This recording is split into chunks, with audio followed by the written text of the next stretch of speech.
let's presuppose that we are in or going into a bear market. How, and I think this is important, how do we make money? The golden question that everyone wants to know about. And we're going to be self-plugging here, so just forewarning. Go ahead. Yeah, of course, not financial advice, right? We're just sharing what we know and what we do personally in our lives. I mean, it's no secret. I'm sure it's already out there, but yield farming, staking in DeFi, this is probably one of the easiest way to do it. So if you're kind of scared about this whole DeFi thing and you don't want to own your keys and whatever, there's platforms, right, where you can earn interest on stable coins, for example, like, 10 to 12%. There's like Nexo, Celsius, all these other guys. We're not affiliated with them, just literally putting out names. BlockFi. You just deposit your money and they take custody of it. So that's like probably the easiest way to earn 10% APY. Easiest. Well, let's break these down though. Yeah. So you mentioned a few, but let's go. We did last time. I think last time we were talking about options, futures, the sort of different derivatives. But I think this is sort of, and I guess in a way, it's kind of DeFi 101, isn't it? Like this is what kicked it all off. Yep. Last year, really, this is such a new space. We haven't really begun to scratch the surface with this. So you mentioned a few. Why don't we start with staking? Sure. So let's kind of categorize it, right? Let's say beginner, medium, and advanced in terms of, getting in, if you're new. Staking in the sense of like DeFi, non-custodial, and you own your own coins. I would say medium, because there's still actually quite a bit of steps just to get there. But it's like once you have a coin, right, say stable coin, and then you choose the platform you want, you deposit, and then you just let it ride, earn yield. And then you can unstake whenever you want, which is a good thing. Okay. Yeah. So you just, let me sort of regurgitate that back to you. So I have USDT. That's the example you used. Yeah. I find a platform that will give me an APY based on that. I will then stake it. So I will then put it into a contract. Yeah. And how does it earn money? Like, explain that to me. Yeah. Okay. So just to clarify, right, we're not talking about the proof of stake staking. This was the OG staking. We're talking about the DeFi staking. So like the idea is this, right? There's hundreds of DeFi platforms out there, and then they're all going to incentivize you to come to their platform. How do they do that? Well, one way is they give you this very attractive APY, some sort of yield. Usually in their token, but it could be in like stablecoin. It doesn't matter because it's all crypto anyways. So they have this smart contract pool, staking pool. And all you literally do is you stake, let's say USDT or whatever coins specified in that pool. And then you're going to be earning APY. Typically, it could be anywhere from 10% to, for the really risky ones, more than 50% or so. But it's really simple. You stake one asset, and then you earn in another asset or the same asset. APY, annual percentage per year? Yield, yeah, same thing. Annual percentage yield. Yeah. Okay. And so that APY is, it can be broken down, I guess, to daily or monthly or whatever, depending on how long you stake it. Yeah. So, APY, I think right now, we're in a bad market right now, but in the good markets, right, for relatively safe platforms, anywhere from 20% to, let's say, 50% is more than doable. Really? Yeah, really. And, the people in DeFi are kind of laughing at the banking infrastructure because, like, with traditional banks, you get 0.0001% APY at best. And just the underside, the flip side of this, what's in it for the people that you're staking with? Like, how do they make money? Right. Okay. So they actually don't typically make money from the staking. That's more kind of like attracting, right, people to come and stake. The way these DeFi platforms actually make money is from like the swap fees, liquidity mining, and other features. But it's more like to kind of gather the herd in the first place. Yeah. Interesting. Yeah. Again, it's all incentive. Right. Yeah. So by attracting to those users, they make money off in other sort of other products. Yeah, because it's like this, right? If you stake and let's say you redeem that coin, but then you want to swap that coin for something else, then you're going to use that platform swap function, because it's convenience there. So it's like they kind of built like their whole platform so that you're bound to use it probably at some point. Okay. Yeah. Interesting. What are the pros and cons of staking? Yeah, so first pro is, of course, non-custodial, so you control your own money, right? You can stake whenever you want, 24/7. You can unstake. You don't need anyone's permission because everything is by the code, right? DeFi. The other one is the high APYs. I think nowhere else in the world can you get better APYs and returns than yield farms right now. Yeah, period. In a traditional world, like that's unthinkable. If you can earn 10% in a traditional world, dude, you're like boss. That's rockstar. You're rockstar, man, and people are gonna flock to you. So those are pro. What's the downside? I mean, there's got to be some downside. Yeah, and there's a huge downside. Again, if something bad happens, hacks, which does happen pretty much every week, every day, then there's no one to blame except yourself. So never ever put in money that you cannot lose. Meaning, only put in money that you're willing to lose in DeFi. And this is a serious statement. I would say that's true for crypto. Yeah. Well, that's actually true for anywhere. Let's be honest. Yeah. I mean, not financial advice, but this is reality. And again, DeFi is so new. There's just so many hacks, and we're still in this growing market. So it's very, very risky. Extremely risky.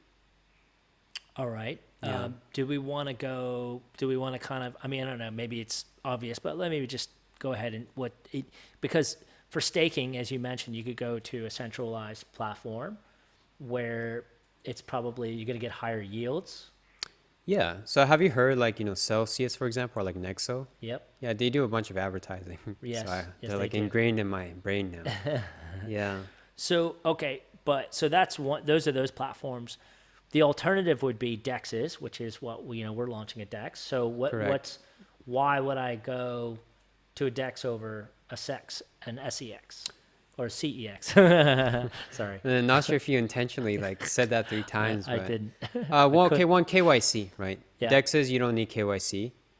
With custodial ones, you do. It's as simple as that. So it's just a KYC issue, right? So that's my money. Nobody knows I'm making money, that kind of thing. Yeah, and then again, it's service too. It's kind of like, again, if you don't want to get into this whole DeFi thing and you don't want to risk the hacks, then you might as well go to the centralized platform, which offers really great service. Honestly, it's really cool. And to be quite honest, if you're okay with the KYC, I think it's an excellent way to start. Well, is it safer or more risky than sex? Well, I mean, yeah. Yeah, be safe, right? Yeah. Well, again, do your own due diligence, but some of these platforms have insurance, and then some of these are regulated too. So that just comes down to trust, and honestly speaking, it's probably much safer than DEXs. But at the current point. And I suppose when there's parity between the security aspects. Yeah. Because you know what, I remember it was Naval that said and this was stable coins, and I think there's some application here. There's, what do you say? There's regulatory risk, there's blow up risk. Yeah. And then there's, I don't know, it was the third one. I can't remember now. But basically, the risk from the SEX, the centralized exchange, is regulatory, right? You could get your account frozen for whatever reason, right? Yeah, and actually, I've used these platforms before, and then I was withdrawing funds, right? Like not even that much, and then they're like, "Oh, due to your withdrawal amount, we have to go through like a 24-hour KYC period." I had to take a selfie of myself with my ID and put the right date, and I felt like I was like a criminal, holding that black and white thing. So there's that hassle, let's say. It's the worst feeling. I've actually gotten shut out of an account, and they can't tell you why, and I'm like, that's fucked. Yeah, they're like, oh, your picture's not clear enough, or like, oh, you need better lighting. It's like, come on, man. And you get this crazy feeling in your stomach, like It's really bad, yeah. Yeah. Well, one, because it's your money, but two, like, what did I do wrong? You know, it's like getting pulled over a cop when you're perfectly innocent, but you get that feeling in your stomach. Exactly, yeah. It's horrible. All right, so that's staking. I think we beat that one down. What about lending? Right, well, I mean, lending. So actually, lending, staking, sometimes they can overlap, but the lending is a good example of like Celsius or Nexo. Essentially, the reason why you earn returns is because you lend the money. And then someone's borrowing it from you. Okay. Yeah, and they pay the borrow fees. So it makes a lot of sense. So that's the other. So they're actually. So it's not necessarily a separate thing, or is it? No, it could be. It could be, right? But let's just separate it for simplicity. Yep. So lending's again a good way in a bear market because it doesn't matter whether market's going up or down. People are always going to be borrowing money. It's just human nature. Which means there's lending opportunities and the borrowers have to pay some sort of premium fee and that fee goes to you. Okay. Yeah. So that's like direct lending. And I'm sure there's going to be more lending platforms out there. Yeah, there's a ton. So DeFi actually, when you hear like staking, yield farming, lending, a lot of it does overlap as well. Yeah. Okay. I'm going to quick shout out to most 2246, whoever that is. We've got 4 people. Yay! Woo. So whoever you are, thanks for saying hello. Hello back to you. Yeah, and if you have feedback, right, what kind of topics you want us to talk about, feel free to drop it in. It's probably better in our Telegram. I mean, we're still growing this, but I appreciate the shout out. Yeah. Okay, so what popped into my head as soon as you were talking about the lending is these flash loans. Like, is that same, different? Oh boy. Uh-oh. Yeah, Okay. oh boy. Oh All boy. right. Yeah, so okay, you heard about flash loans, right? What do you think of when I don't actually. I don't know. It doesn't make it sounds sexy, I guess. Well, it is sexy. Let's say it's lending and borrowing on steroids that happens in an instant. Flash. Okay. Yeah. Would this sort of come into term in leverage? Is that how a flash loan would come into place? Oh shit. Actually, you could, yeah. I don't think we've seen. Don't quote me on this, but I think that could happen, and that could be the next big thing. Oh, hey, yay, new product. Leverage flash loans, yeah, that's beyond right? sexy. Yeah, okay, there we go. I just came up with it. You heard it here first. All right, so lending. Okay, now I get these two confused because they sound like the same thing. Yield farming and staking to me sound like the same thing. So let's dig into yield farming. So actually, you're kind of right. To be honest, the distinction is not always clear. A lot of people interchangeably use it. But when I think staking, I just think single asset. There's only one asset that you put in. Right. However, with yield farming, well, again, it overlaps. But internally, at least for me, I made the definition that it always involves 2 or more assets. Okay. Yeah. So, I've seen it. So basically, you essentially have to stake a pair. Yeah, they call it liquidity mining. Yes. Which I make it the same as yield farming, but again, everyone has different definitions, and I think the whole industry is still defining this. Right. Yeah, which is the tricky part, but it's very, very similar, right? The concept. Right. Yeah. Okay. So, in what are those? Are there any pros and cons that are different from the other two, or are there different risks associated with yield farming? The same risk of the smart contract hacks, that's the same. Okay. Right? That's the same. In terms of, say, different pros, with yield farming, if you have a lot of crypto assets, you can better utilize that. Because let's say one platform requires asset A and asset B, right? And then you have a ton of those. Then with yield farming, maybe you're better off depositing those two and doing liquidity mining to earn rewards as well. So would you get a higher yield on yield farming than you would staking? No, this is totally dependent to the platform itself. I've seen platforms where they have like 3,000% APY. Jesus. Okay. I mean, it only lasts for like, very, very short time. Sure. Yeah.